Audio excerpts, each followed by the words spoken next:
Good evening, Michiganians, Michiganders, Flintstones, Detroiters, Yoopers, whatever you happen to call yourself. Um, I heard some very interesting commentary on 97 Won the Ticket yesterday from Mike Valenti, who was a guy I like to listen to a lot. I think he has some very interesting takes, but I don't quite agree with him on this one, even though last year I probably would have. So, obviously, as you guys know, the Lions won against the Bears last weekend, and a lot of people were very happy about it, including myself. I'm not going to make it a bigger deal than it is. We beat a bad football team. We did. But there was some positive take out of it. However, Mike Valenti on the radio said that we should not be happy that the Lions won. He's like, no, you shouldn't be happy they won. They get a worse draft pick, and they get farther and farther away from being able to get Justin Fields. And I completely understand that. There was a time I thought like that. In fact, all the way back to last year, I thought we should be losing games now that we don't have Stafford. We don't have a chance. Then we'll get a top 5 pick, and we can get someone that can help us become a contender.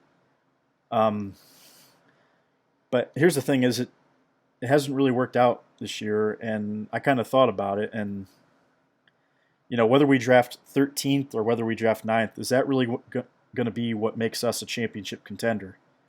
And the data supports no, almost overwhelmingly.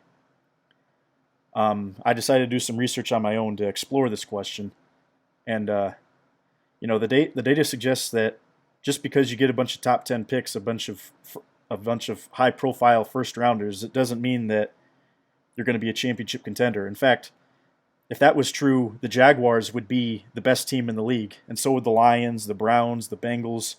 And this isn't just based off of recent data or one-year data, because if we did that, the Jets would have to be the best team in the league because last year they were one of the worst, and this year they're also one of the worst. But here's a chart I made that I think puts this into an interesting perspective. Yeah, so right here. So what I did was I looked at how many games teams have won since 2015. And I compare that to the amount of top 10 draft picks that they've had. So as you can see, there is definitely a correlation here. Right here is the wins column, and right here is how many top 10 picks they've had. So, a lot of people are saying, oh, we need to fight so hard to get these top 10 picks. But do you know something about all these teams over here? Look at the Patriots. Only one top 10 pick since 2005. Yet they have the most wins since 2015. And then you look at the Steelers, too. Only one top 10 pick, but also the third most wins in the NFL at that time. Now, there are a couple of outliers on this. But the most notable one is the Chiefs. Now, the Chiefs are here at number 5, but here's the thing I think about Kansas City. I don't think they got better because of their picks. And let's note something. Or they didn't get better because of tanking. Because the best players on their team, Travis Kelce, was a third-round pick. Tyreek Hill, I think, was 4th or 5th round. Now, Patrick Mahomes was picked 10th or 11th. But here's the thing. They traded up to get him, so they had to give up some capital just to get Mahomes. So, the best, and they also have Andy Reid as a head coach. So the best part of the roster didn't come from first-round picks. It came from, late in the draft, good coaching and trading up. Or it didn't come from tanking, I guess is the word I should say. But here's the thing, if all these high draft picks mean your team is going to get better, let's take a look at the Jaguars right here. 12 top 10 draft picks since 2005, yet they have the second or third fewest wins in the NFL during that time span. So clearly it has been working for them. You look at the Browns, tied for the second highest top 10 picks and the worst winning percentage out of all the teams. Now let's take a look at our Detroit Lions. You can see sitting right there, a lot of top 10 picks, but very, very mediocre results. And that's considering a lot of our top picks have worked out. I mean, Calvin Johnson is a potential Hall of Famer. Matt Stafford is one of the best quarterbacks we've had in a long time, and yet here we are in the bottom of the league. And meanwhile, you look at all these teams that haven't had a whole lot of top 10 picks and yet are still consistently some of the best teams in the league. The Patriots, the Steelers, the Saints, the Seahawks. The point I'm trying to make here is tanking is not the answer, as clearly shown by some of these teams right here.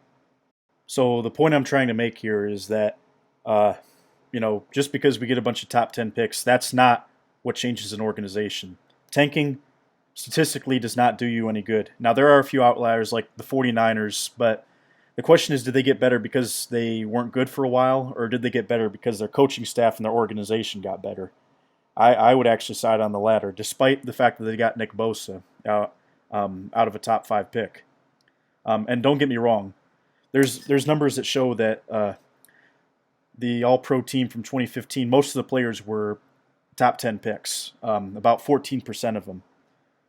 But, it's not as big of a gap as you think. From picks 10 to 20, it's about 9%.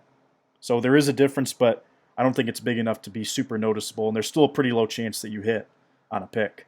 But what changes an organization is the culture. It's the coaching. It's the organization itself. The reason why the Steelers, the Patriots, the Seahawks, the Saints have been so good over the past few years is because they have great coaching, they evaluate talent well, and they have good organizations that let football guys make football decisions. If the Lions can find a way to do this, they can turn it all around. The problem is that we just don't evaluate talent well. We haven't hit on a coaching hire. And we've had a lot of top 10 picks. We've had some great players over the years, but we've never been able to win a playoff game.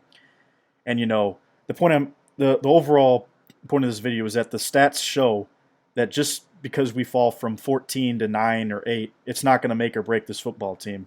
What's going to make or break this football team is hitting on the coaching hires, hitting on the GM hires, and some other hires for guys making football decisions. So that's why I disagree with Mike's point, and that's why I don't think we should be tanking. And, we should be trying to build a winning culture, get Robert Saleh in here, so we can keep Darrell Bevell on the staff, keep some continuity, and then go forward from here. All right, thank you guys for listening. Hit the like button, hit the subscribe button below, and next video we'll talk about Michigan and their interesting situation going on. Thank you all for listening. Have a good night.